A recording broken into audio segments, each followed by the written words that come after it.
Hi Lori, this is Colton with North Island Nissan. I want to make you a quick walk around video on our 2016 Nissan Murano that we recently had traded in.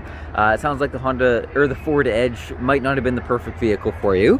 And this is kind of our version of the Ford Edge. It's the luxury step up from our Nissan Rogue, so it's actually about 2 inches wider than the Rogue. It's still a 5-passenger vehicle, but it does get a V6 engine like that Ford Edge had as well. It's probably our nicest and smoothest riding vehicle that we have. It's got the most comfortable seats probably in the entire market. They're so freaking comfortable. I absolutely love them.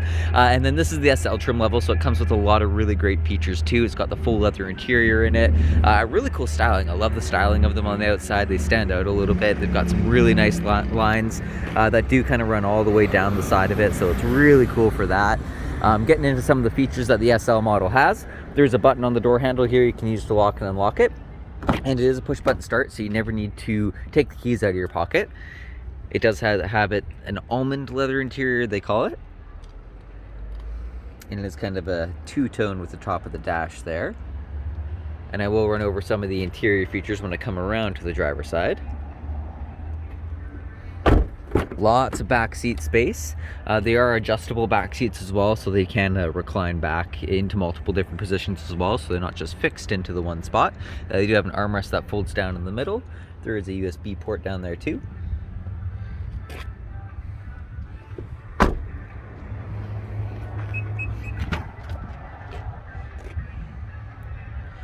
And lots of back seat space, or cargo space rather. So again, this is a little bit of a wider vehicle than a Rogue, so it actually has quite a bit of space side to side. You can easily fit, say, a bag of golf clubs or two back there. And then one of the cool features they have is there's actually a lever back here. You can pull that, and it's gonna fold that back seat down for you, which is always a nice addition. You can also do the other side there too. There's a handle on that side too, so that's a really nice one. It is a power lift gate, so you can do that with either the key fob or by hitting the button on the back of the door there. Give you a shot of the back of the vehicle. And then coming into the driver's side, I'll run over a few of the features here. So of course we have our power locks, windows, and mirrors. There is the memory seat, so you can program 2 different seat settings for that with the power seat and lumbar control. And then getting inside to the left of the steering wheel here, we do have the heated steering wheel control. There's your traction control, and that's another button for the power liftgate. These buttons just dim the dash, and then you do have a trip reset. I am going to start up the vehicle, so foot on the brake, hit the start button, and it's going to start it up there. And then we do have a drive assist screen in front of the steering wheel. So on there you can get a number of different things displayed. Right now we have the trip computer up. You can do fuel economy, tire pressures, 4x4 controls, and there's a digital speedometer up there you can do as well. So you can kind of choose whichever screen you like to have up there best. It does currently have 713 kilometers on it. On the steering wheel, we do have some volume controls down below here. You can change the source. And then this button here is for the screen right in the center. So that's how you'll go through the different screens there. You can see the fuel economy. It just jumped up a little bit there. So as you start driving, somebody must have just reset this recently. That will go down. I can give you the average fuel economy ratings for the Murano. They're quite good due to the CVT engine or transmission that's in them. We do have some Bluetooth controls here. And this OK button will also go through the screen up top there too. And then we do have our cruise control button, and then intermittent windshield wipers. Your lights are on the other side here. It does have the auto headlights on it. And then in the center screen here, there is a little bit of sun shining on it, so hopefully you can see the screen okay. There is the map and navigation with it, so you can plug in your specific addresses and everything like that. If I go into reverse, instead of just a regular backup camera, it does actually have a 360 camera on it. So on the left side of the screen, it's a regular backup camera. Then on the right side of the screen, it paints a picture of the car in the center, and you get a bird's eye view over top of it. So it makes parking really, really easy. It does that by having mirrors or cameras off the bottom of the mirrors here. So if I stick my hand under there, you can kind of see it right there. So it makes parking really, really easy because you can see if you're over to one side further than the other, if you're crooked at all or anything like that. So it's really nice for that. If you are in park and you go into the camera, you can also do this when you're in drive but going less than 7 kilometers an hour. you can hit the camera button, it's going to pull the front of the camera up there instead of the back of the camera. So that's really nice too, because you can use it going into a parking spot going forward as well. Going back to the main menu there, so we do have the just your main home menu.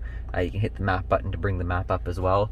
I do see that on my camera here, it's showing black lines going up. That's not actually happening. That is just on the camera. I'm not sure why that's happening. Maybe if I change the brightness, it just makes it go away almost completely. So yeah, I'm not sure why those black lines are going up on the camera, but that is not actually happening on the screen. Down below that, we do have our dual climate control, so you can set a different temperature for each side of the vehicle, or you can sync them, of course, to the same one and then control them both with that one there. They do share a fan strength in the middle, and then of course you can change all the modes for the vents that they're coming out of and everything like that. Down below that, we do have our heated seats. Again, there's a heated steering wheel in this one as well. And then on the gear shifter there, it's park, reverse, neutral, and drive, so pretty straightforward there. And then if you want to, you can shift it over to the manual mode as well, and you can manually shift up and down through the gears too, so you get 7 different gear ratios you can shift between.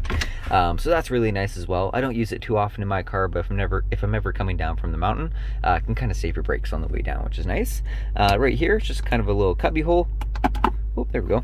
There is a 12-volt plug-in auxiliary port, and then this is the key for the vehicle. So of course it's a wireless key here. You have your locks on there, your rear door hatch, and then there is the remote start too.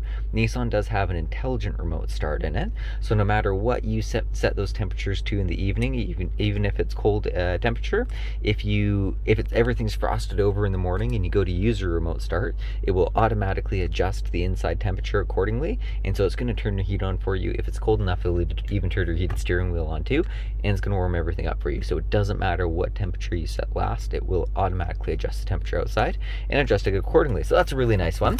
And then I'm going to go to a wide angle view here real quick. We do have a nice big panoramic sunroof along the top, so that stretches all the way to the back seats there. Again, these seats are super comfortable. They use Nissan zero gravity seat design, and then the padding they put into these Muranos, I don't know what they do with them, but they are absolutely magnificent. I love the seats in the Murano. They're I swear, probably the most comfortable seats I've ever sat in a car, and I've sat in a lot of cars. So that's about everything with this Murano. It does have the Bose audio. It's packed with safety features too. There are like the blind spot warnings in the corners there and things like that. A big focus for Nissan is safety features, so they're top of the board for that. If there's anything else on this vehicle I can show you, just let me know. I'll be more than happy to make another video for you. Let me know if you'd even consider the Murano. I know it's a little bit different than the Ford Edge, but kind of the same class of vehicle. And yeah, let me know if there's anything else I can send you. We do have the Carfax support. This one will be going through a safety inspection, but I don't think it's gone through yet. But yeah, it's really nice. Let me know if there's anything else I can show you. I can make another video or send you some pictures. But before I talk too much, thank you very much for watching, and have a great rest of your day. Goodbye.